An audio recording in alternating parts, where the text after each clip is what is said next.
the body responsible for consumer rights and fairness in South Africa's goods and services sector has launched its new report.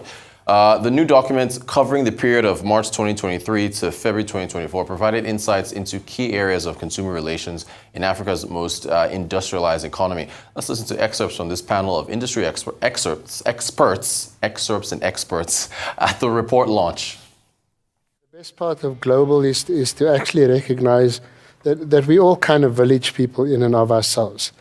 We very quickly work out who we should go to for help, who we should go to for assistance in different things, whether it's a medical requirement or a loaf of bread that we want to buy, or it's a shoulder to cry on. We very quickly work out who our preferred service provider is. And typically, it has everything to do with how they treat us in respect of what we're needing from them. And this experience has been established globally. So we have a global consumer movement. And in fact, with social media, the consumer awareness and the consumer voice has become wonderfully heard and even wonderfully aggressive in some ways, and in many instances. We're joining that family of allowing the consumer voice to be properly articulated. But that then helps business to be better at providing goods and services. And so we're part of a global family. We make sure that there is a continuous learning from the global community, not just for these two good folk here, but for the staff team that services us. And we think that it's as simple as we're a global part of making sure that villages work better. But what you're also taking away is that, I mean, I've been in the industry for long. Remember marketing in the day, they used to say 20%. If 20% of people complain about your business, it multiplies by 20 every single time, because one person will tell 20 will tell another 20. Now you are on a marketing campaign to expand the knowledge so that instead of people telling other people, they've got a place to go to complain and get a retribution. So marketing must be very important for you. And how are you enabling it now to expand in the whole country? Definitely. So we want to tell our own story. We don't want the 20% to go and talk to the 20%, especially when it's a negative story. But when it's a positive story, what we are doing is we are collaborating with the institutions of higher learning. They have their legal clinics within the universities, and they have a lot of outreach campaigns that they do to the villages, to the marginalized communities. So we are collaborating with them.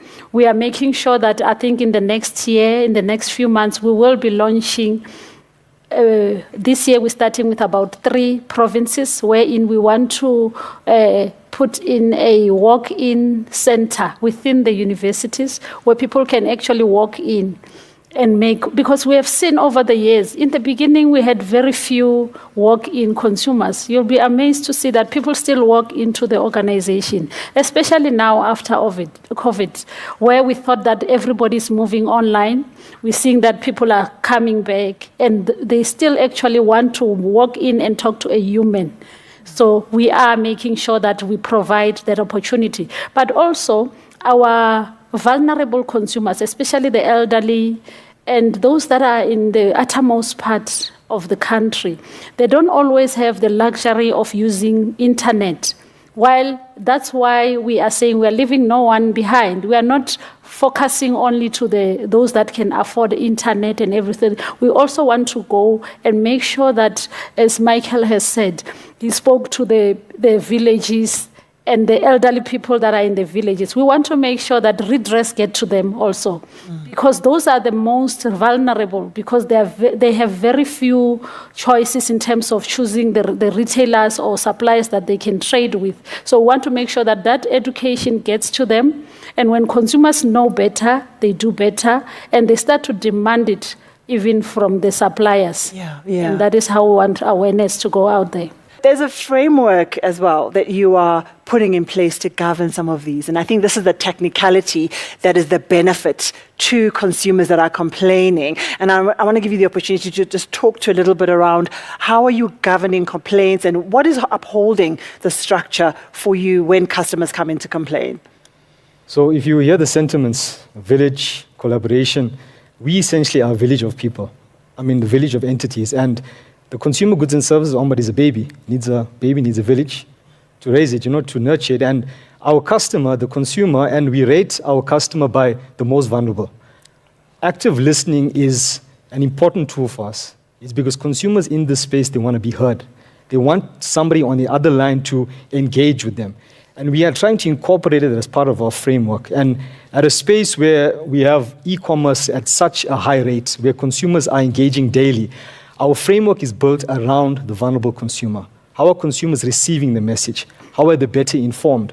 And I know previously we spoke about limitations because we are a creature of statute in terms of our accreditation. However, nothing prevents us from communicating, from taking consumers on a proactive journey. How can you better inform yourselves so that you not only protect yourself, but protect others? I mean, the end goal is we want less disputes. We don't want a lot of disputes. It's because more dispute shows that we are not performing in certain areas. So the framework is built around the consumer. How can we educate them?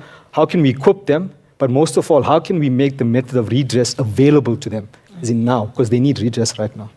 So you're speaking a lot about the consumer and that it's designed for the consumer. But there's a portion of that where the village of retailers is also having to step up because you are there. And Michael, perhaps speak to me about the landscape of that village and how do we make them step up? And you're welcome to also jump in later.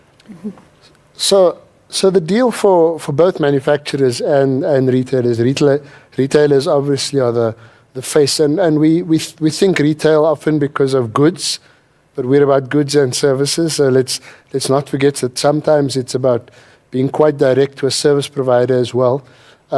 Increasingly, and again, it's a very simple equation. The people who come back to buy from my store are the people who are happy the first time. So in retail now, it's about focused marketing. It's about making sure you get a great experience. It's about making sure that the experience meets the needs of your interests. I love hiking. I constantly get online ads about shoes and jackets and funny things to wear and use all the time because I love hiking. I like brooches. I get messages about brooches all the time. It's the most wonderful thing. You should try it sometime. and it's about making sure that our consumers are targeted, and targeting them is about making sure that they're happier so that they come back. And really, you want, I studied economics a long time ago, longer than the age of many people in this room, I'm sure.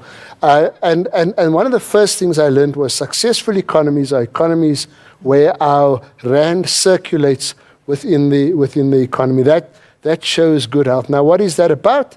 I keep you happy, you come back, you spend your money with me, I go and find other goods and service providers to spend that money with, and we end up being a healthy economy. The national fiscus grows, tax opportunities in the fiscus, and it just makes everything work better.